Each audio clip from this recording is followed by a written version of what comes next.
If you're preparing for the updated TOEFL, there's a task in the listening section that tests one of the most fundamental skills in any language: understanding what someone says and knowing how to respond. Hi, my name's Olivia, and I'm a TOEFL test prep expert here at Study.com. Study.com is the official TOEFL test prep partner, meaning our practice materials are developed in collaboration with the makers of the test. So what you practice with us is what you'll see on exam day. The task is called Listen and Choose a Response, and it's one of 4 brand new task types in the updated TOEFL listening section. In this video, we're going to break down exactly how this task works, walk through practice questions together, and cover the strategies you need to answer quickly and confidently. Let's get into it. Listen and Choose a Response is one of 4 brand new task types in the updated TOEFL listening section. You'll hear a short spoken question or statement, just one sentence, and then you need to choose the most appropriate response from 4 written options. It's quick, it's conversational, and it tests whether you truly understand what someone is saying, not just the words they're using. Here's what makes this task unique. The question or statement you hear is only spoken. It does not appear on screen. That means you can't reread it or go back. You get one listen, and then you see 4 written response options. The listening section has 47 items total and takes approximately 29 minutes. The test adapts to your performance, so the number of listen and choose a response items and time per item can vary. This means you need to follow the timer on your screen and pace yourself. Let's start with a straightforward example so you can see how this works. So, are we meeting at 5 p.m.? Now here are your 4 options. A, what time is it now? B, no, I don't like clocks. C, yes, I'll see you then. Or D, I'll call you tomorrow. The correct answer is C, yes, I'll see you then. The speaker is confirming a meeting time, so the most natural response is to either confirm or suggest a different time. Option C directly confirms the plan. Let's look at why the others don't work. Option A asks about the current time, which doesn't respond to the question of whether you're meeting at 5. Option B is completely off topic. Nobody asked about clocks. And option D dodges the question entirely by shifting to a phone call tomorrow. The key here is that the speaker asked a yes or no confirmation question, so the response needs to either confirm or counter the proposed plan. 2 strategies to keep in mind for Listen and Choose a Response. First, before you even look at the options, ask yourself, what type of question did I just hear? Was it a yes or no question, a suggestion, a request, or an open-ended question? Knowing the question types tells you what kind of answer to look for.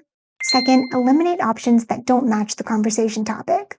Wrong answers often include words from the original question used in a completely different context. They're designed to catch you if you're only listening for keywords instead of meaning. Let's try one that requires a bit more thinking. What time should we meet for lunch? Option B talks about food preferences. That's related to lunch, but it doesn't answer the question about time. This is a classic trap. It uses a topic that's in the same world as the question, but doesn't actually respond to what was asked. Option C talks about not being hungry, which again is lunch adjacent, but completely ignores the scheduling question. And option D asks about a location, which might be a reasonable follow-up question in a real conversation, but it doesn't answer the time question that was asked. Always match your answer to the specific question, not just the general topic. The correct answer is A, let's say around 12:30 p.m. The speaker asked specifically about what time to meet, so the response needs to suggest or confirm a time. Now let's step it up with this next example.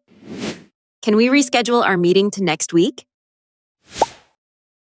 Let's take a look at each answer option. Option A brings in a friend who has nothing to do with the question. Option B technically declines, but I don't like next week is an awkward, unnatural way to say you're unavailable. A real person would say something like, next week doesn't work for me. And option D jumps ahead to logistics without actually agreeing to reschedule. Notice how the difficulty is increasing. The wrong answers are getting more plausible, which means you have to listen more carefully for the specific intent behind the question. The correct answer is C. Yes, I'll send you some options. The speaker is making a request to reschedule, so the most natural, socially appropriate response is to either agree and help make it happen, or politely decline with a reason. Option C agrees and takes action. That's how real conversations work. Here's one at a higher level. Do you mind if we start earlier tomorrow? Option B says, no, I don't like mornings, which sounds like a refusal, but doesn't directly respond to the question about starting earlier. Option C asks, when do you want it? Which is vague and doesn't acknowledge the request. And option D about calling in 2 weeks has nothing to do with tomorrow's schedule. Do you mind questions are one of the most commonly tested patterns on this task, so make sure you understand how they work. The correct answer is A. Not at all, that works for me. Now here's where it gets tricky. Do you mind questions confuse a lot of test takers because the logic feels backwards. When someone asks, do you mind if, and you're okay with it, the correct response is, no, I don't mind, or not at all. If you do mind, you'd say, actually, I'd prefer to keep the original time.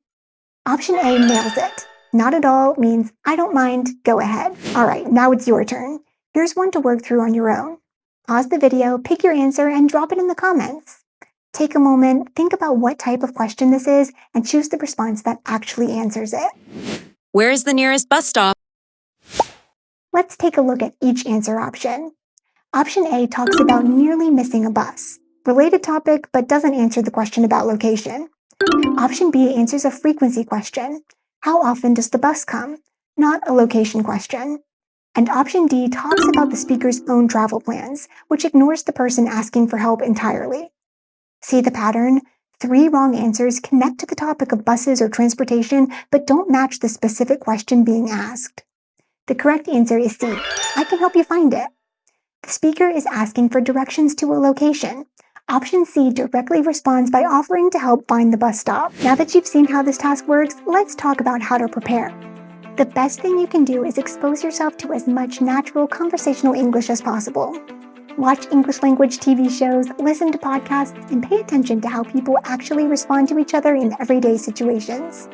Practice identifying question types as quickly as possible. Is it a yes or no question, a WH question, a request, or a do you mind question? Each type expects a specific kind of response, and knowing that narrows your options immediately. When it comes to structured practice, Study.com's TOEFL test prep course is built in partnership with the makers of the test. So the practice questions mirror exactly what you'll face on exam day. As you practice, Study.com helps you track your progress and even predict how you're trending toward your target TOEFL score. Their personalized AI tutor also adapts to your performance, identifying the grammar patterns and sentence structures you struggle with most, so your study sessions are always targeted where they'll make the biggest difference. The more you practice reading real-world English, the more natural this task will feel, and the faster you'll move through it on test day. Even a few minutes of daily practice adds up quickly. If this video helped you out, show us some love with a like and subscribe so you don't miss our other TOEFL exam breakdowns covering the rest of the listening, writing, and speaking. Drop your answers to the sample questions in the comments. We want to hear from you. Good luck with your test prep, and we'll see you in the next one.